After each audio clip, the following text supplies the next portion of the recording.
Assalamualaikum warahmatullahi wabarakatuh. Sebelumnya saya di sini Vika Aulia Maulida akan memberikan penyuluhan tentang yaitu jamu. Jadi sebelumnya ini dengan kakak siapa? Nama gue Eka Bagaraswati, bisa dipanggil Laras. Jadi saya di sini akan memberikan sedikit penyuluhan itu tentang jamu ya kak ya. Untuk kakaknya ya kak ya, ini menurut pribadi kakaknya. Kalau kakak mendengar kata jamu itu apa yang kakak dengar? Itu menurut aku ya kak ya, emang minuman sehat, cuman kalau seperti Genji aku ini minumannya pahit, terus rasanya kurang menarik gitu buat kita Genji seperti kita ini. Betul banget ya kak ya, apalagi untuk Genji ini kan kebanyakan minum yang berasa rasa, terus kayak kopi gitu, kafe. Jadi ya kak ya, jamu itu bukan kuno ya kak ya, tapi justru cocok banget buat gaya hidup Genji. Apa sih? Genji itu identik dengan tugas yang menunduk, begadang, scroll HP sampai lupa waktu, kopi tiap hari tapi badan tetap capek. Bener nggak sih kak? Bener banget kak, apalagi sebagai aku ya yang kuliah tiap hari, kalau pagi langsung nyari HP, males, scroll TikTok lah, tugas menutup, jadi ya itulah. Kalau terus menerus dibiarkan ya kak ya, tubuh itu bisa gampang drop, imun turun, dan juga akhirnya gampang sakit loh kak. Nah sebelumnya kita kalau sakit itu jangan lari ke obat-obatan. Sebenarnya kalau di Indonesia itu punya solusi alami yang sudah ada dari dulu, yaitu namanya jamu.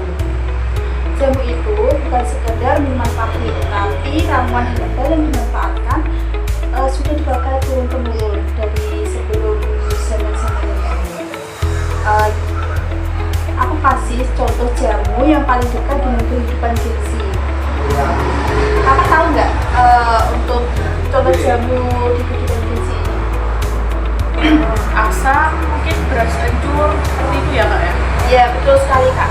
Jadi seperti itu kunyit asam. Ini kunyit asam ini itu cocok banget buat yang sering pegal imun, nyeri haid, dan juga pengen kulit lebih fresh. Apalagi kan kalau perempuan itu biasanya kalau haid itu kan merasa kayak nyeri banget, sakit banget, itu bisa kita mengonsumsi jamu kunyit asam tersebut agar lebih reda nyerinya. Yang kedua ini ada juga jahe. Jahe ini kalau sering masuk angin, kembung, habis kehujanan, jahe ini bisa membantu tubuh kita itu merasa lebih hangat. Jadi ini selanjutnya ada temulawak.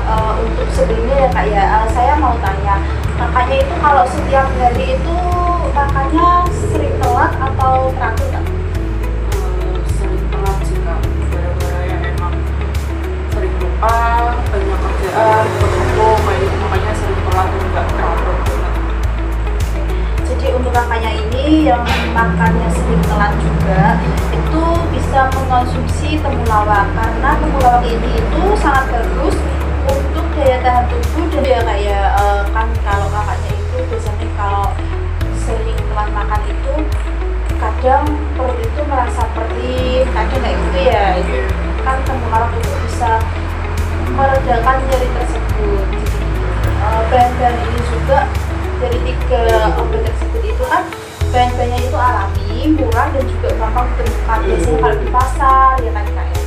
Terus sekarang itu jamu juga nggak melulu harus direbus sendiri loh kak. Jadi itu jamu itu ada yang berbentuk botolan, sasetan, dan juga ada yang bisa diminum dingin atau dicampur dengan air juga bisa. Jadi jamu itu sekarang bukan cuma sehat, tapi juga praktis untuk dikonsumsi dan dibawa kemana-mana juga.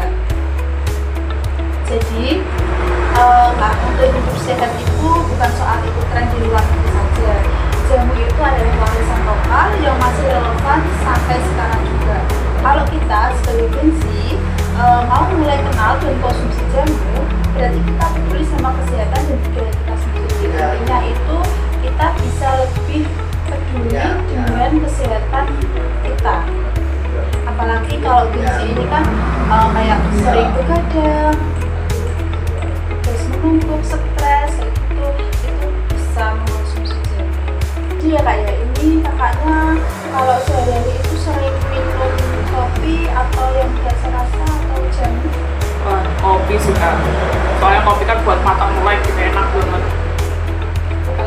tugas ya Kak ya. Iya benar-benar. Jadi kayak mulai sekarang itu coba kita ganti satu gelas kopi tersebut menjadi satu gelas jamu agar tubuh kita itu bisa lebih sehat, karena sehat itu investasi dan jamu bisa jadi bagian dari nilai investasi. Terima kasih ya Kak ya atas waktunya untuk bisa meningkatkan saya memberikan penyuluhan sedikit tentang jamu. Wah, sama-sama Kak. Jujur banget penyuluhan dari Kakak ini bisa ngebuka wawasan aku buat biar kita tuh cinta sama tubuh kita sendiri dengan mengkonsumsi jamu itu. Terima kasih ya Kak ya. Sama-sama. Untuk teman-teman, itulah dari penyuluhan dari saya dan juga Kak Laras tentang pentingnya itu mengonsumsi jamu. Sebelumnya, mohon maaf jika ada salah kata. Terima kasih. Wassalamualaikum warahmatullahi wabarakatuh.